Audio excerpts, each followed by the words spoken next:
lan la ñu retenir keroog ci assemblée nationale. Ah oui quand même. lu ñu retenir. mooy seen joxalante bi.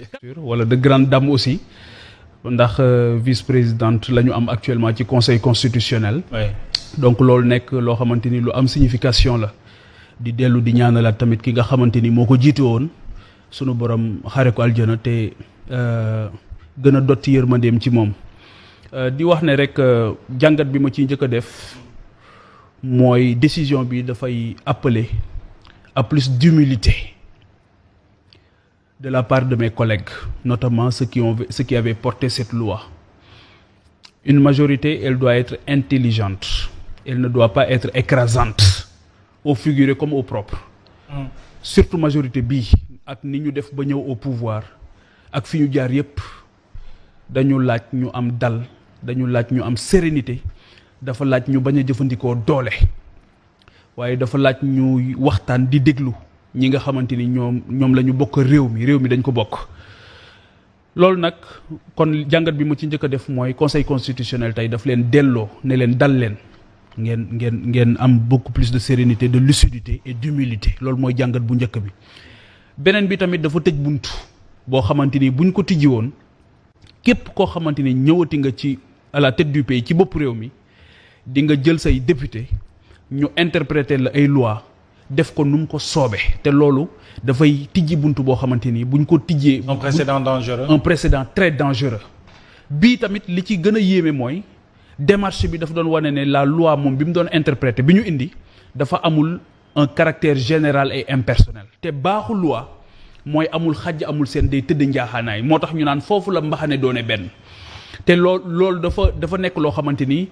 loi interprétative daf doon violer loolu la constitution bi loolu la conseil constitutionnel fàttali. rappelé loolu la rappelé donc daf doon indi xàjj ak seen ci topp yi nga xamante ni ñoom dañu jël place juge bi nga xamante ni moom moo waroon a saytu wax lan moo am ak lan moo amul njuumte googu dañ ko def te njuumte googu Mouhamed tàmbaleewul ci loi interprétative bi juróomi milliards yi ñu ne génne nañ ko.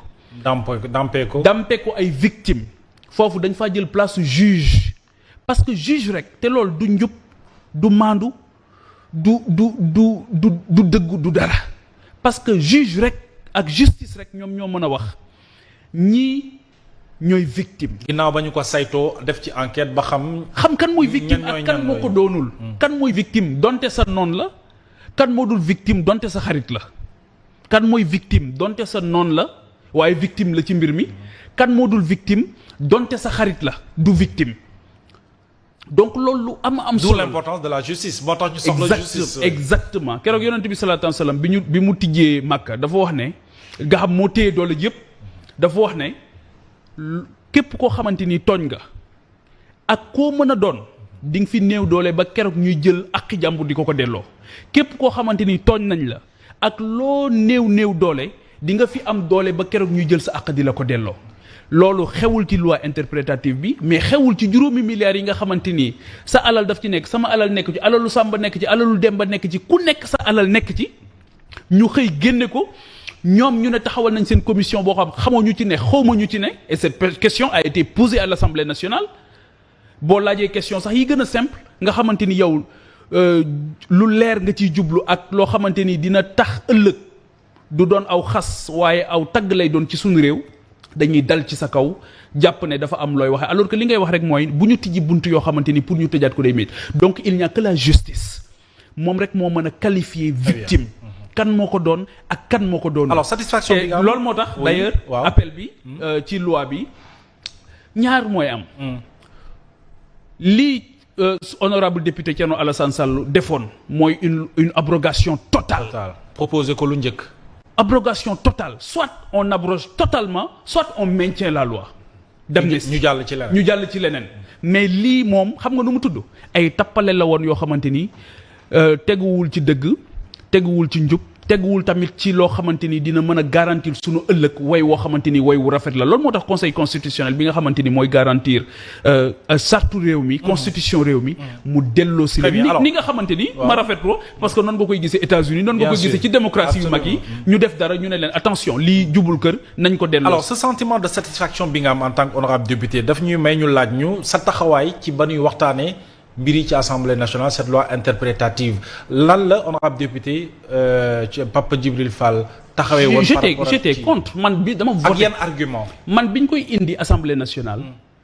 ci nguuru Macky Sall j'étais contre dama voté woon contre moment boobu ñi nekk ni ñiy dugal loi interprétative bi ñoom abstention lañ defoon moi j'étais contre donc.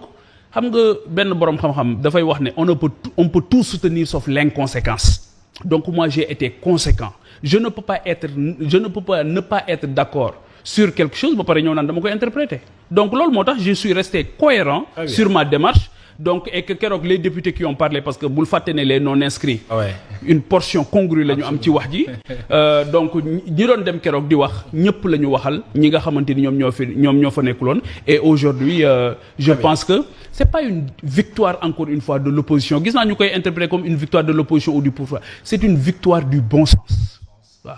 merci alors dañu des loolu moo ñu may honorable ñu des assemblée nationale waxtaanee entre guillemets sa passe d'armes ak le premier ministre loolu mooy fond bi daan ci ñëw ci lu ko andi ak fi mu mujj mais sur la forme ñu bëri dañ lay reprocher ci lu tax nga accepter dem assemblée nationale fekkee activité question d'actualité au gouvernement alors que la majeure partie wala l'opposition parlementaire dañu boycotté woon. wala la majeure partie. Oui.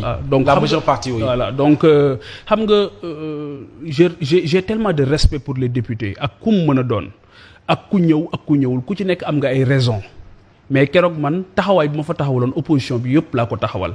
ñi nga xamante ni d'accorduñ ak li ñuy def yëpp laa ko taxawal comme ñi nga xamante ni keroog dañu boycotté woon dañu ñun ñii demoon tamit ñun la ñu ko defal. y a une belle division une belle intelligence aussi ci liggéey bi nga xamante ni moom la ñuy def au nom du peuple sénégalais et au nom de la vérité loolu moom moo am solo.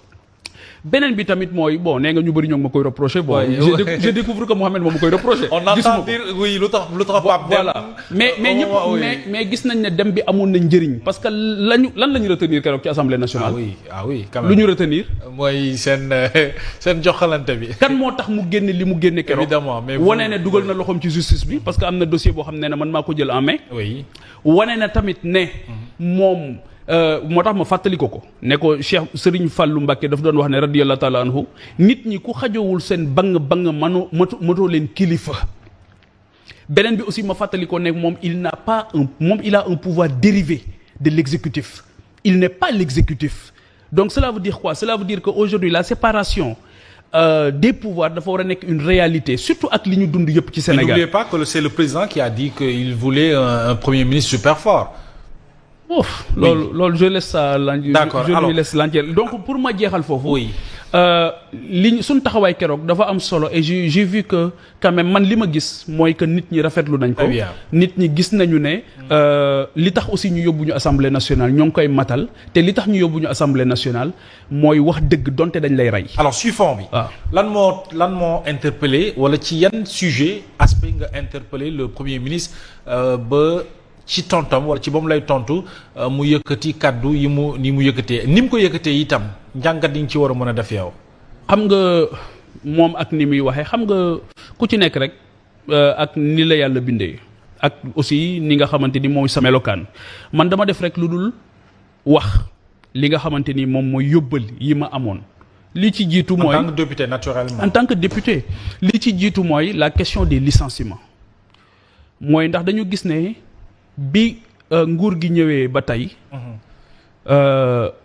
lu toll wala lu ëpp 30,000 personnes ay doomu aadama ay sénégalais dàq nañ leen ci këru liggéeyukaay yi ñu nekkoon du licenciement politique licenciement abusif la su la neexee sax ñu ne licenciement politique waaye daal teguwul ci yoon wala yoon dogalu ko ñoom ñoo jël seen décision dàq ay nit yoo xamante ni dañu nekkoon ci seen këru liggéeyukaay doon fa liggéey boo xam bu mucc ayib la ñu wax ne ay nit lañ yoo